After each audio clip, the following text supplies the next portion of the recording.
She thought it was just another shift, just another patient, just another old man with fading memories and failing health. But my millionaire grandfather had other plans. He wasn't looking for treatment, he was quietly searching for someone worthy of everything he'd built.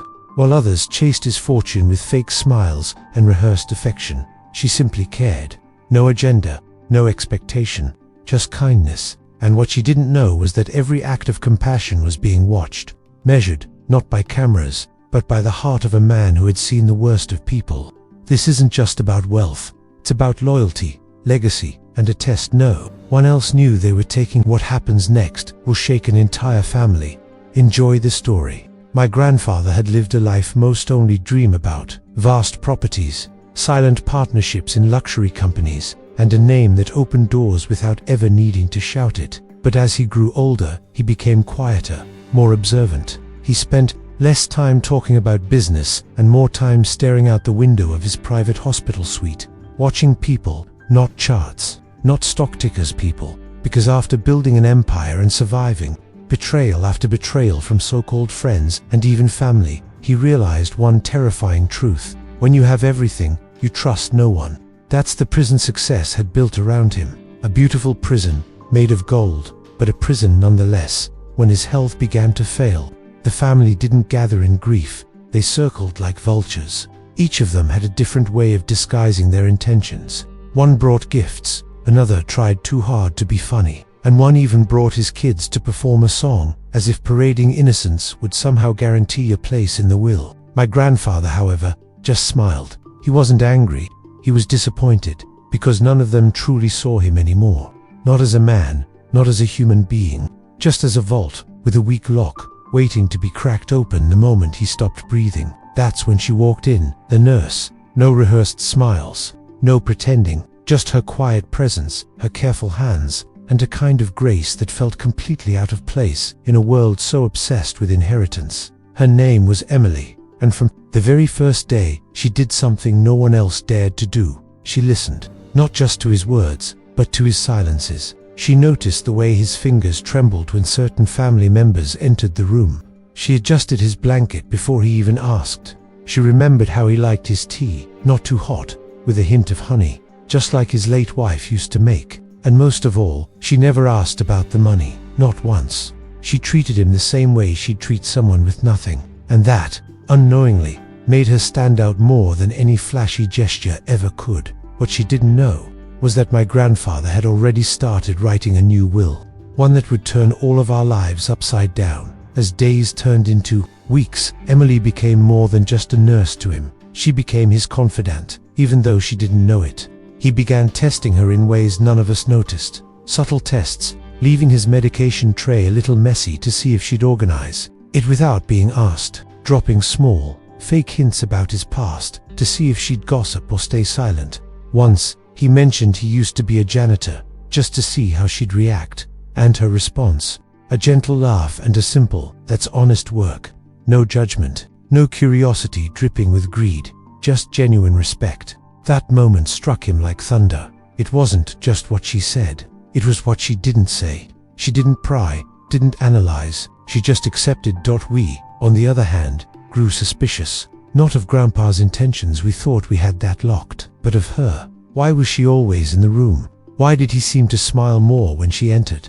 My uncle, the most calculating of us all, began suggesting she might be manipulating him. He even tried to get her transferred to another floor, disguising it as a request for rotational fairness, but Grandpa refused firmly. That alone sent ripples through the family. We started watching her to every move, every smile, every touch of the hand, and the more we watched, the more confused we became, because no matter how hard we looked, we found no cracks, no agenda, just a woman doing her job, with a depth of kindness none of us could replicate, even if we tried. Then came the night that changed everything. Grandpa had a minor episode, chest pains, shortness of breath. It could have been something or nothing, but Emily was the one by his side. She didn't panic. She didn't call for a doctor until she'd stabilized him herself. Her hands were steady, her voice was soft, and the moment passed without chaos. Later, as he drifted into sleep, he whispered to her, "You remind me of someone I used to love a long time ago." She smiled, unaware that he wasn't talking about an old flame. He was talking about the version of himself he used to be, before the money, before the lawsuits, before the loneliness. And in that moment, a decision solidified in his mind. Emily would become part of his legacy. Whether the family liked it or not, it wasn't long before the whispers started. My aunt saw Emily leaving the room with a sealed envelope and instantly assumed the worst.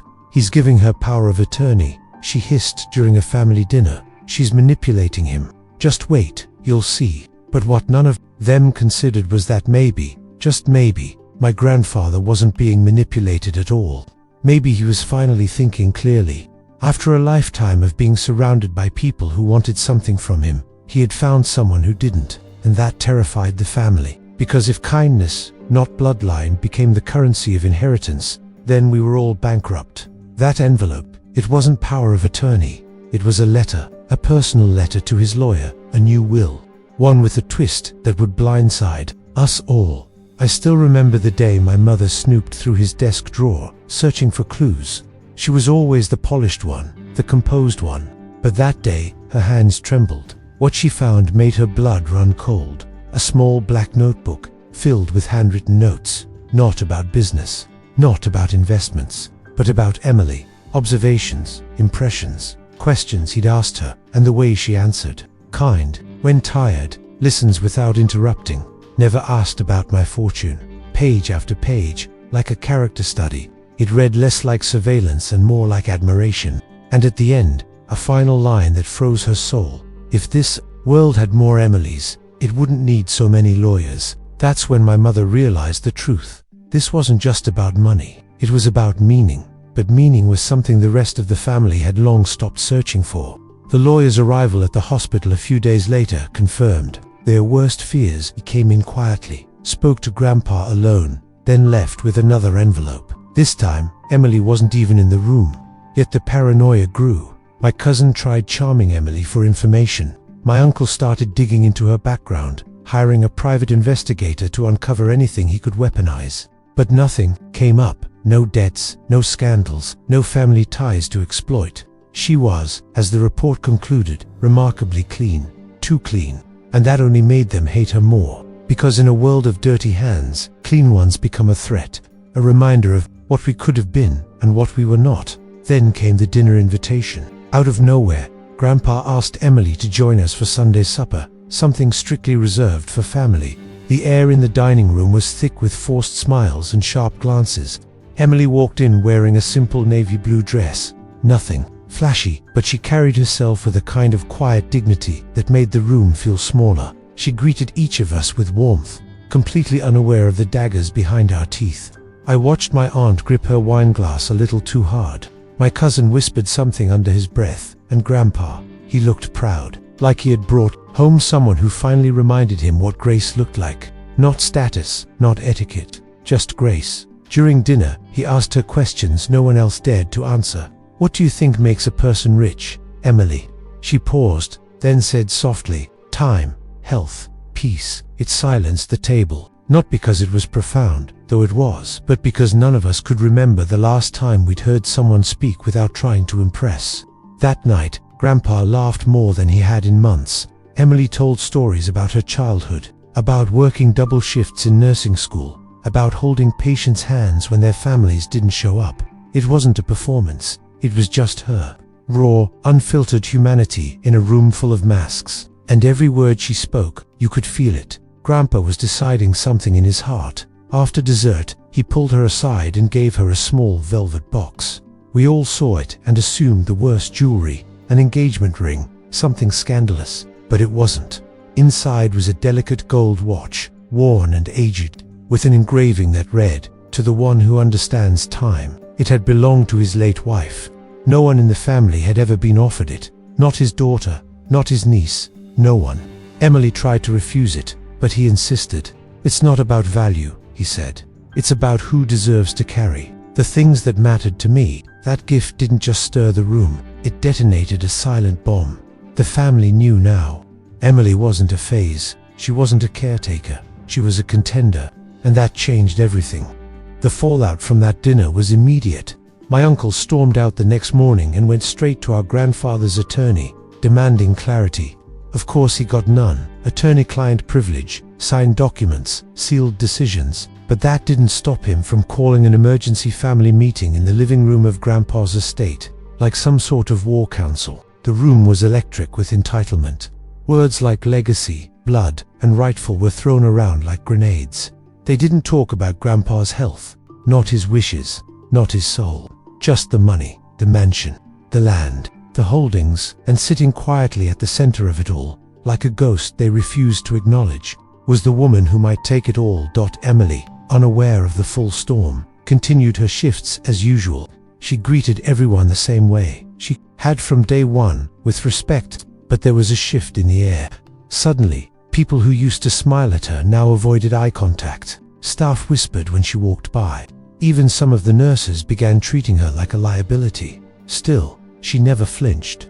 That same poise, that same composure. One night, I stayed late at the hospital and saw her sitting beside Grandpa's bed, reading aloud from an old leather-bound book. He wasn't even awake, just resting peacefully. And yet she read as if he were hanging on every word. That was the moment I began to wonder, what if she really was the only one who deserved to inherit him? But doubt has a way of creeping. In one morning, a letter arrived at the estate addressed to Grandpa. No return address. Inside was a single photograph, Emily, years younger, at what looked like a protest or rally. The photo was circled in red ink, with a note that read, "This is who she really is." No explanation, no context, just enough to stir panic. The family pounced on it like wolves. She's radical, she's dangerous, she's not who she pretends to be. But Grandpa just smiled. He asked Emily about it that evening, gently, without accusation. She explained it was a protest against elder abuse in underfunded care homes. She had volunteered as a student nurse and spoke out for patients who had no voice. That photo, meant to destroy her, only deepened his resolve. Because to him, it wasn't rebellion, it was loyalty. And in his eyes, she had passed another test. From that point forward, things began to accelerate. My grandfather, though frailer by the day, became more intentional with his time. He began requesting meetings with his financial advisors, making quiet phone calls and signing documents with a kind of clarity none of us expected from a man in his condition.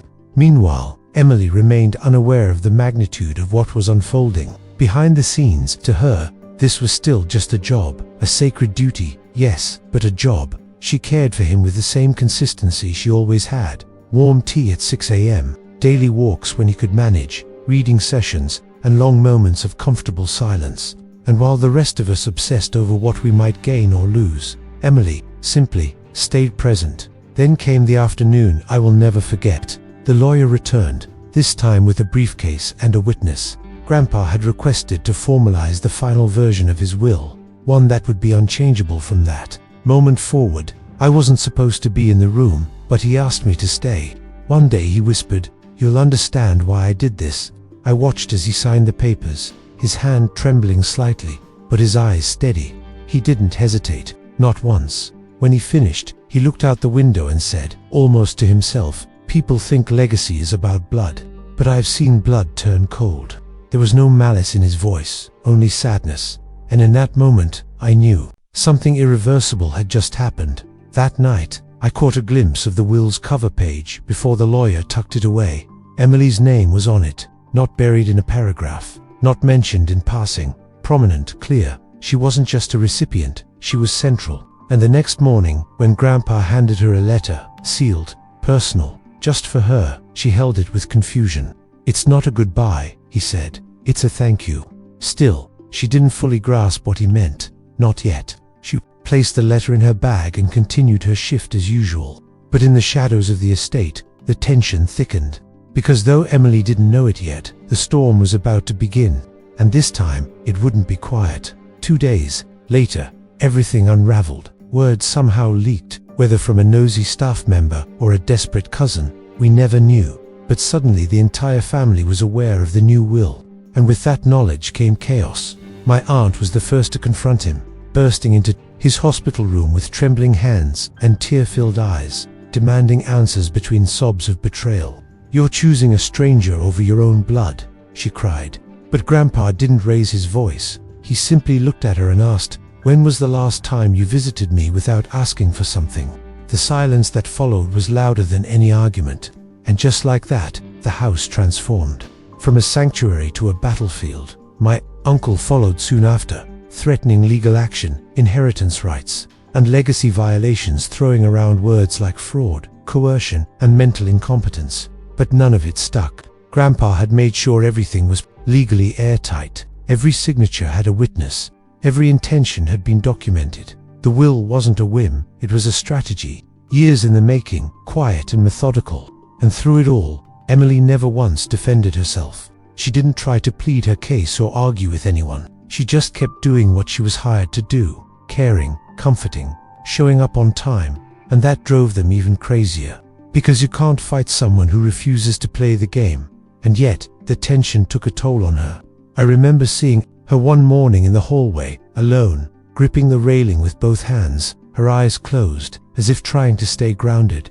I approached her, expecting tears, frustration, anything human. But when she opened her eyes, all she said was, "I never asked for any of this." That sentence stayed with me. It wasn't a defense, it was a fact. She hadn't chased after money. She hadn't manipulated anyone. She had simply cared, and been seen, and now she was being punished for it. Not by the law, not by Grandpa, but by a family who couldn't understand how kindness had outbid them all. The house turned cold after that. Not physically, the heat still worked fine, but emotionally, it felt like winter. Family members began speaking in hushed tones, retreating into private corners, whispering strategies behind closed doors. Even the grandchildren, once shielded from all this, started asking questions. Who is she? Why are they mad at the nurse? The innocence in their voices only sharpened the bitterness in the adults. Emily, meanwhile, became a ghost with a heartbeat, moving through the home with grace, yet treated like an intruder. My mother stopped addressing her by name. My cousin began referring to her as the nurse, as if stripping her of identity could somehow reduce her influence. But Grandpa, he was calm, infuriatingly calm. In the eye of the storm, he seemed more peaceful than ever. "Truth does that," he said to me once. "When you've spoken your truth, you stop fearing noise." And he had. Through every document signed, every intentional gesture, he had declared exactly what mattered to him. Emily never sought to replace anyone. That was our family's invention. She had simply become essential in a way no one else dared to be. And now, as the clock ticked louder each night, we all felt the weight of something coming.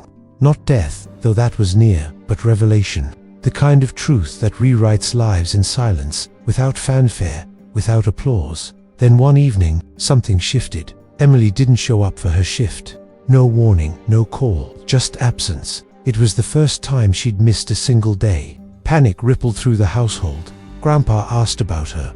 I could see it in his eyes. The worry, the ache. A man who'd been left too many times, now wondering if this one person who never asked for anything had suddenly disappeared too. But it wasn't abandonment, it was grief. Emily's father had passed unexpectedly. She had flown back to her hometown for the funeral, never thinking her absence would send such a tremor. And in those days without her, the family saw something none of us expected. Grandpa declined, not physically, spiritually. It was as if the light in the room dimmed and refused to return. When Emily returned 3 days later, the entire atmosphere in the house shifted. She walked in quietly, wearing black, her eyes tired but composed. There was no announcement, no dramatic entrance, just a woman showing up to do the job she had never stopped caring about. And yet, my grandfather's reaction was immediate. He smiled, eyes lighting up with a kind of warmth that not even the morphine could dull. "You came back," he whispered. It wasn't just a statement. It was a confession of trust, of relief, of something deeper than loyalty. Presence. She took his hand and replied softly, "I told you I don't disappear." The simplicity of that moment exposed something raw in the air, something that burned through the bitterness clouding our home. But her return reignited the fury.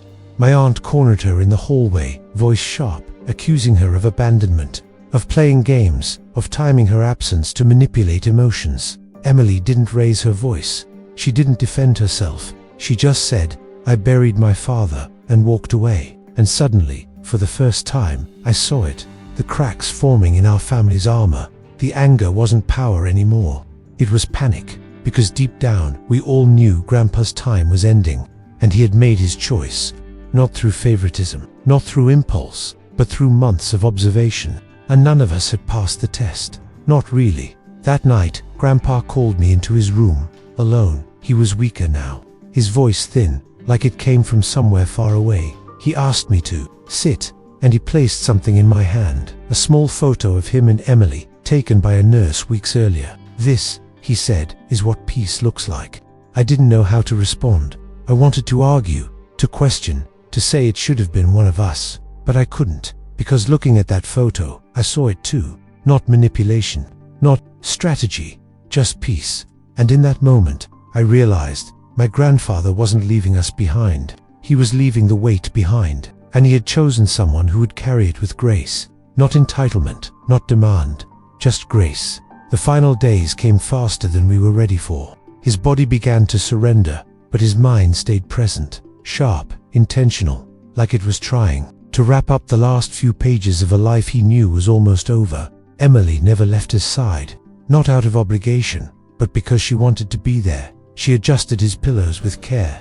She read to him when he was too tired to speak. She even played his favorite records on an old portable speaker she brought from home. It wasn't for show. No one was watching most of the time, but I saw, and I saw something I couldn't deny anymore. Love, not romantic, not transactional, just love, the quiet, inconvenient, unglamorous kind that only shows up when it costs you something.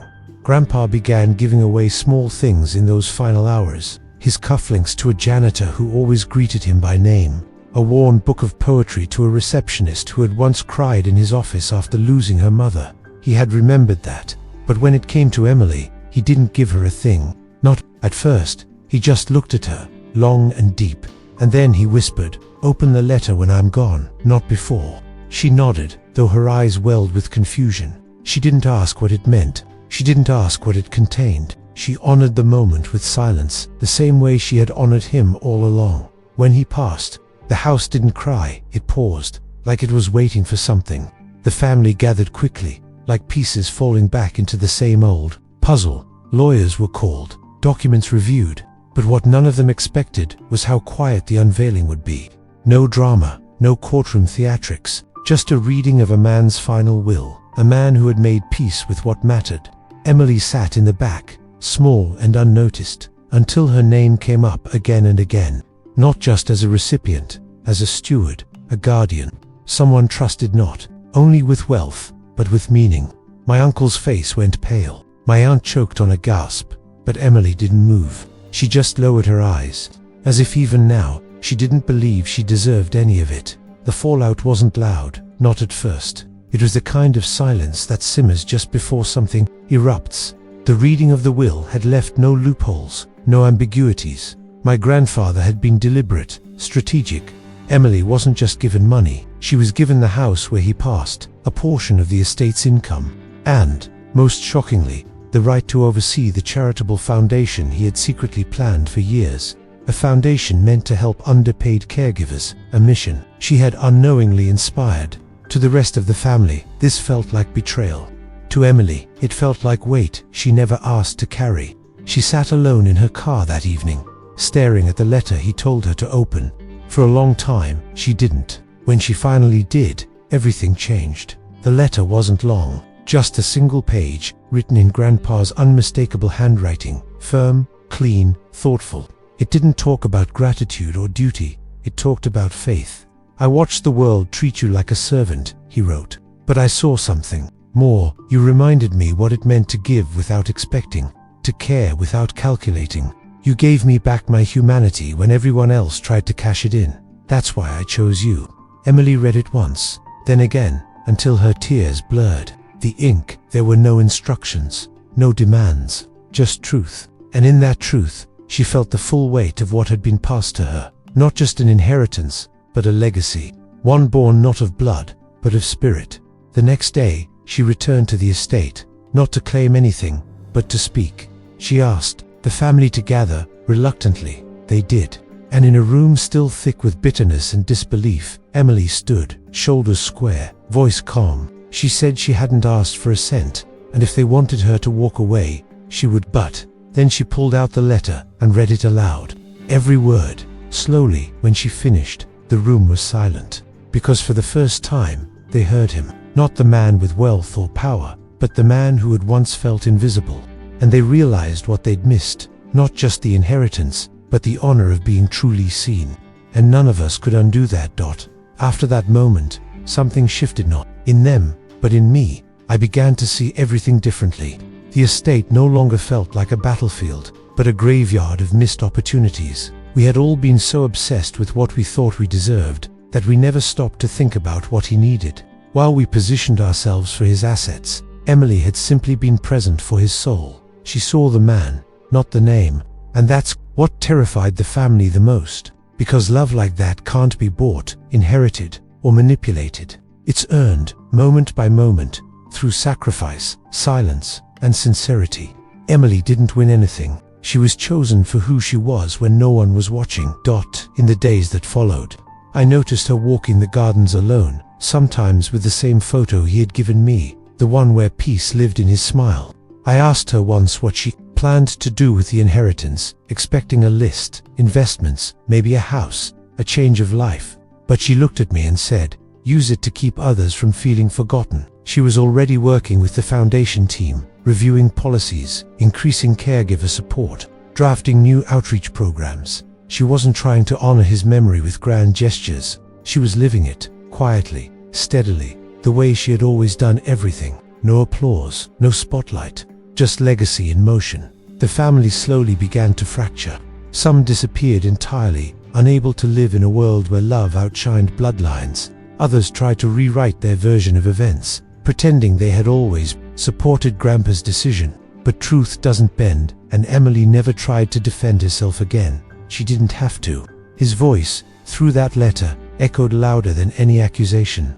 And I stayed close, not because I had something to gain, that time had passed, but because I wanted to learn. From her, from him, from the truth that shook our family to its core. The greatest inheritance you can leave behind is not wealth, but the memory of being loved for who you truly are. Months passed, and the estate transformed not through renovation or extravagance, but through presence. The once hollow halls where our family plotted and posed now held moments of laughter again. Emily didn't try to replace anyone. She didn't touch Grandpa's chair at the head of the table, didn't change the way things were arranged. But what she did change was the energy. She opened the estate's library to local caregivers looking for rest. She started weekly support gatherings. In the garden, the very land that once served as a monument to silence and power had become a sanctuary for kindness. I watched as people from all walks of life came to this house not for wealth, but for healing.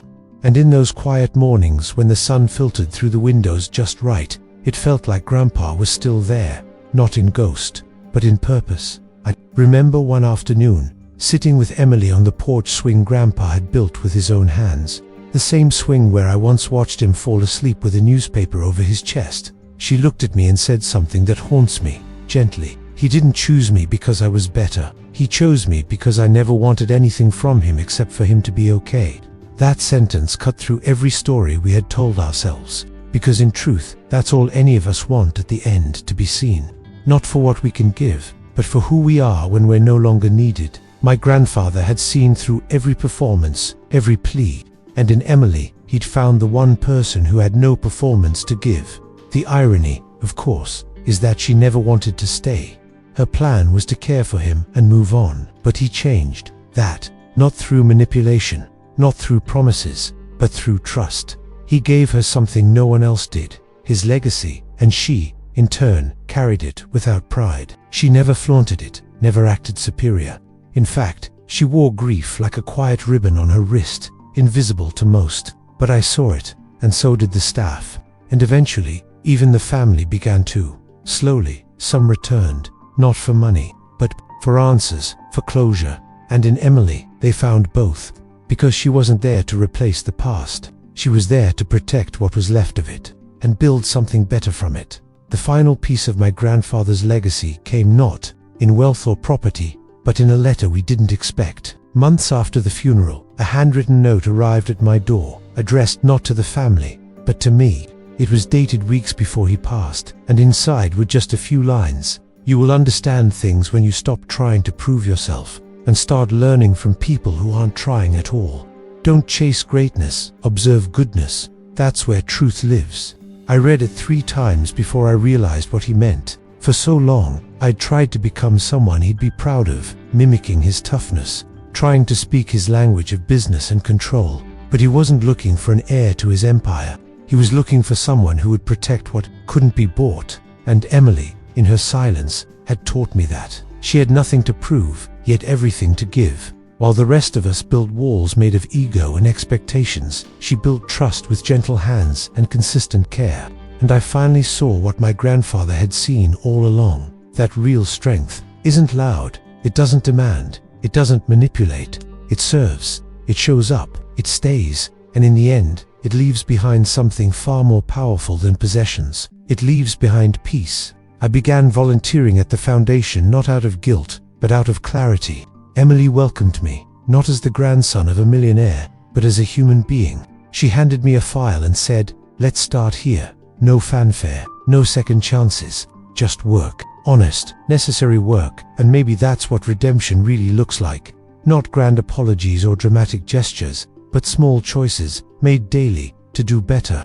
Emily became the quiet axis around which Grandpa's legacy now turned. Not because she asked for it, but because she embodied it. The mansion didn't become a museum, it became a refuge. Rooms that once echoed with tension now held conversations that mattered. Laughter returned in small waves. Healing showed up in unexpected ways. And for the first time in a long time, I felt like I wasn't pretending to be part of something. I actually was. Because through the chaos, the grief, and the inheritance, battles one truth had survived. Love, unrequested, unpolished, and unbreakable, will always outlast blood. A year later, on the anniversary of my grandfather's passing, we held a small gathering at the estate. No media, no headlines, just a group of people who had been touched by him and by her. Former nurses, caregivers, neighbors, even some of the staff who had once quietly judged Emily but now saw her with different eyes. She stood by the garden he used to walk through, holding a small photo of him,